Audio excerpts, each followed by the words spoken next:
Hey everyone, so if you've got a rotator cuff issue or some sort of shoulder issue, you might want to listen up and watch this video. We're going to be going over the Buckburger 12. These are 12 exercises, the gold standard for rotator cuff rehab that you can do at home to help improve the stability and control of the shoulder joint. We're going to be going over that in just a second. It is a 2-day program. It is what Major League Baseball players do and probably what you should do too.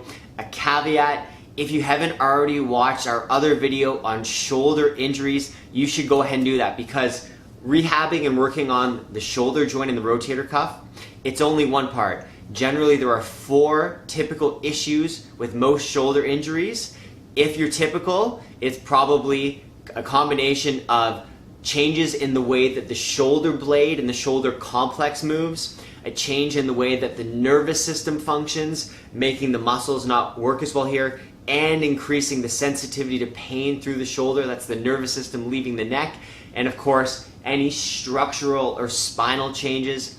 To address the core problem, you're gonna have to address all 4 of those things, so keep that in mind. But hopefully there's no core problem. Hopefully it's just a shoulder issue, and this video is gonna help you with that. So let's get into it. Okay guys, so we're gonna go over day 1 of the Buckburger drills. First thing we're gonna do is we're gonna lie down on our bed or our trusty chiropractic table that we all have at home.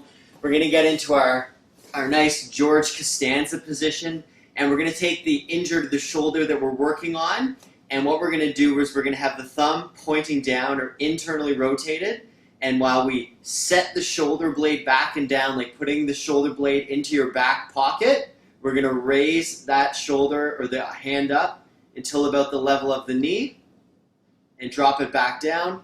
Set the shoulder, keep it there, raise that up to the level of the knee, drop it back down. So that's our side sliding abduction.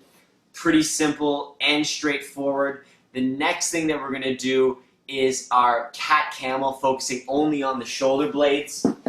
This is where we're going to get into our tabletop position. And rather than doing our typical cat camel, what we're going to be doing is only moving the shoulder blades. So letting this area sink down, the shoulder blades round up, and then pushing up through here, letting the shoulder blades down, and then pushing up through there. So this is our shoulder blade cat camel.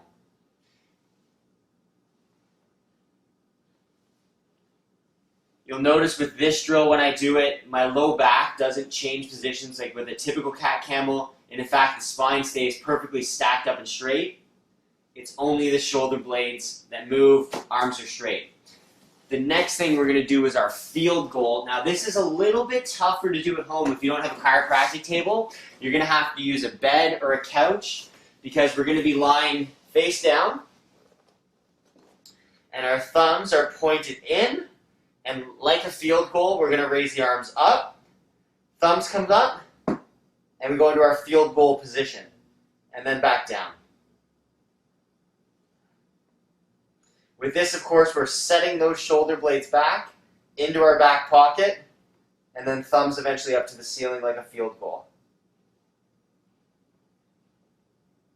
Okay. Our next drill that you can do standing, you should do standing. I'm going to do sitting as a modified empty can drill. So this is where we're going to have the arm not out in front, not way back here, about 20 or 30 degrees forward. And we're going to start with the thumb down, like there's an empty can in our hands. We're going to raise it up to about the level of the shoulder. Of course, keeping that shoulder blade set. Turn it up and out towards the back wall and raise it up the rest of the way. And then we do the same thing on the way down. So empty can up, shoulder blades of course set, and then the thumb comes up and away. So we've got another George Costanza favorite here. We're going to have our head nicely supported on the bed, and we're going to have our thumb pointed down, shoulder blades set, and what we're going to do is we're going to externally rotate the shoulder, and then we're going to point the thumb to the back wall, and we're going to raise the arm up, and then we turn the hand in and we bring it down.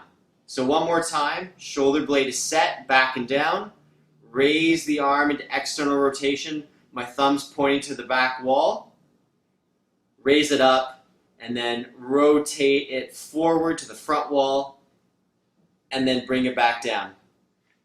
And the last drill from our day one of the Buckburger 12 is, of course, my favorite. It is the beach curl. We're going to use a resistance band here, and what we're going to do here is we're going to point to the beach that way, bring the wrist back, and bring the arm back. And then we go, oh, the beach is that way, extend the arm, rotate the wrist, bring it back.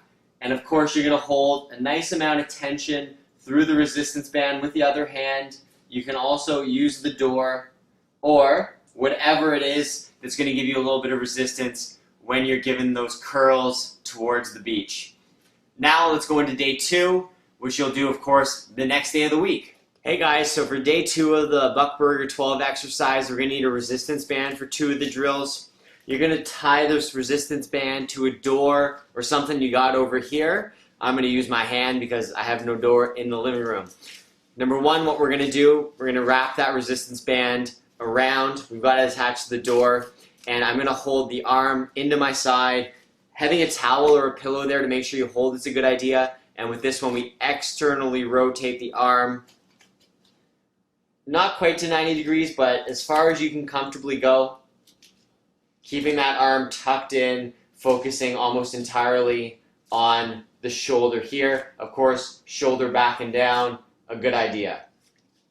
For the next one, we're going to need our resistance band again attached to a door or a wall. So you're going to imagine I've got the resistance band over there. I'm going to grab it, and what I'm going to do is I'm going to bring it towards my back like I'm putting it in my back pocket. So I grab, and then I bring that thumb in towards my back pocket. Of course, the shoulder blade is set down, thumb in and towards the back pocket, pulling the resistance band from over where the camera is. So let's go into the next 3 drills for day 2. So guys, third drill from day 2 is the standing 3-way. I'm going to do it sitting just for the purposes of the camera. For this one, what we're going to do, our 3 ways is we're going to be raising the arm out directly to the side.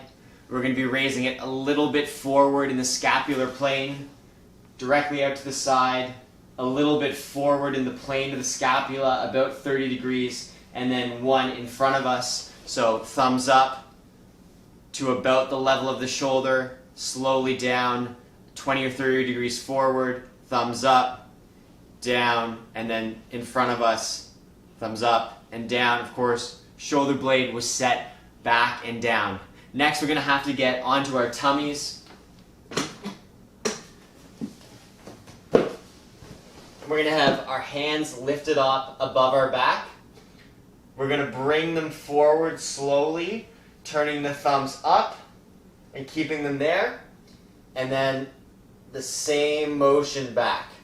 So we set the shoulder blades back and down, bring the arms up and around so the thumbs are in the field goal position here, like it's good, and then bring them back. And then our last drill you can do on the floor, pillow here, and this is all about shoulder retraction. What we're going to do is we're going to set the shoulder blades back and down. We're going to be in a 90-90 position, 90-90 at the shoulder and the elbow. So shoulder blades back and down, and then lifting the thumbs up towards the ceiling.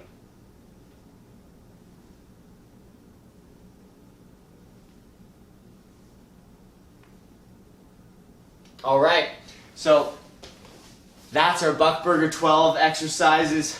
Great for the rotator cuff, great for shoulder stability. Give those a try if that doesn't help with your shoulder issue. Could be a core problem in the spine and nervous system. Shoulder blade needs to be addressed by a professional, but give those a try first. And as always, guys, hope it helps. Let me know if you have any questions, comments, concerns, and I will try to get right back to you.